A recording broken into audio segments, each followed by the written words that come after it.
Hello friends, આજે હું તમારી સાથે શેર કરીશ સ્વાદથી ભરપૂર એવો ગાજરનો હલવો.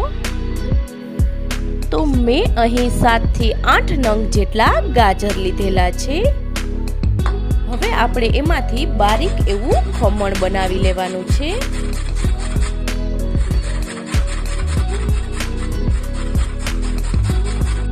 તો ગાજરનું ખમણ અહીં રેડી છે. ત્યારબાદ આપણે પેનની અંદર ઘી ગરમ કરવા માટે મૂકી દેવાનું છે.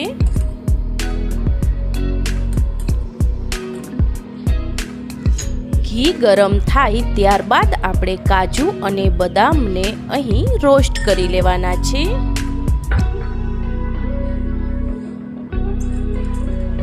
કાજુ બદામ છે એ બ્રાઉન ન થાય તે વાતનું ખાસ ધ્યાન રાખવાનું છે.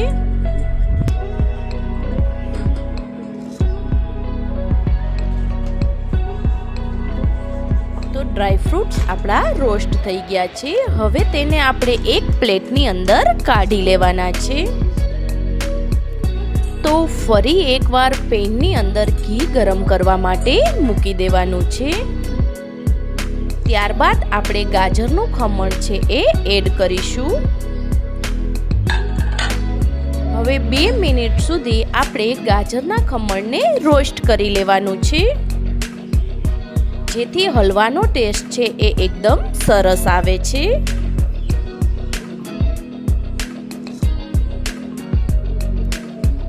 તો ગાજરનું ખમણ અહીં આપણે રોસ્ટ થઈ ગયું છે.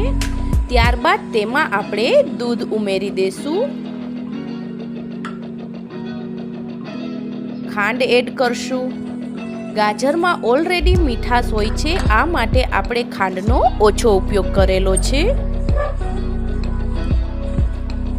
હવે બધું સરખું મિક્સ કરી લેવાનું છે.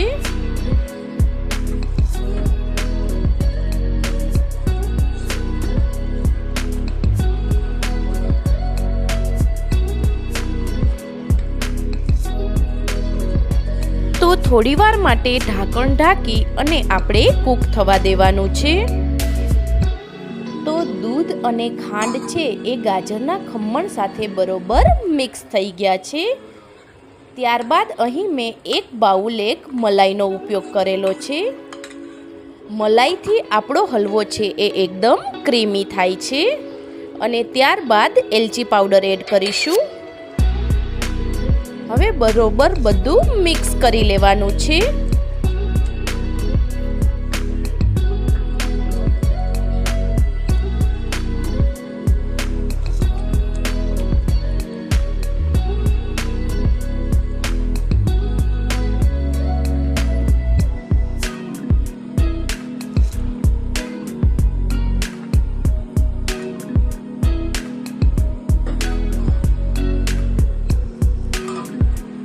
ફરી એકવાર આપણે અહીં ઢાંકણ ઢાંકી દેવાનું છે.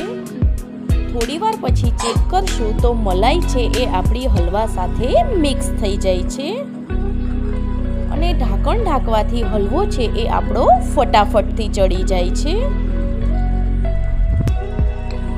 પેનમાં રહેલું દૂધ બધું બળી ન જાય ત્યાં સુધી આપણે તેને હલાવતું રહેવાનું છે. હલવો છે એ એકદમ ઘટ થઈ જવો જોઈએ, તો જ એ સ્વાદમાં ટેસ્ટી લાગે છે. તમે જોઈ શકો છો કે અહીંયા બધું દૂધ છે એ બળી ગયું છે અને હલવો આપણો એકદમ ઘટ થઈ ગયો છે. તો આપણે રોસ્ટ કરેલા ડ્રાય ફ્રૂટ્સ છે એ એડ કરી દેવાના છે. હવે હલવા સાથે બધા ડ્રાય ફ્રૂટ્સને મિક્સ કરી લેશું. તો રેડી છે આપણો ગાજરનો હલવો. કમેન્ટ બોક્સમાં કમેન્ટ કરીને જણાવજો કે તમને મારી આ નવી રેસીપી કેવી લાગી છે. જો તમને મારી આ હલવાની રેસીપી પસંદ આવી હોય તો લાઈક કરો, શેર કરો એન્ડ સબસ્ક્રાઈબ કરવાનું ભૂલતા નહીં.